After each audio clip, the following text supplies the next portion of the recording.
రాష్ట్ర వ్యాప్తంగా ఉన్న గురుకుల సంక్షేమ పాఠశాలలు వసతి గృహాల్లో ఆహార వినియోగ వస్తువుల సేకరణకు సంబంధించి ఏకరూప విధానం అమలు చేయాలన్న ప్రభుత్వ నిర్ణయం సదుద్దేశంతో తీసుకున్నదేనని హైకోర్టు పేర్కొంది.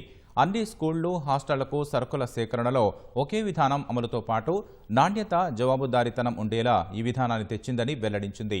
ప్రభుత్వం జూలై 8న తీసుకువచ్చిన GO number 17 project monitoring committee మార్గదర్శకాల రూపకల్పనలో ఎలాంటి దురుద్దేశం లేదన్న హైకోర్టు అమలులో కొన్ని సవరణలు అవసరమని అభిప్రాయపడింది.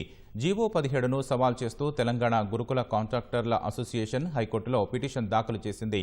2 దశాబ్దాలుగా సరఫరా చేస్తున్న చిన్న కాంట్రాక్టర్లను తప్పించేందుకు ప్రభుత్వం ఈ నిర్ణయం తీసుకుందని పిటిషనర్లు పేర్కొన్నారు. అయితే 10 లక్షల మంది విద్యార్థులకు నాణ్యమైన ఆహారాన్ని అందించేందుకే కొత్త విధానాన్ని అమలు చేస్తున్నామని, చిన్న కాంట్రాక్టర్లందరూ యూనిట్గా టెండర్లలో పాల్గొనేందుకు అవకాశం ఉందని ప్రభుత్వ న్యాయవాది తెలిపారు.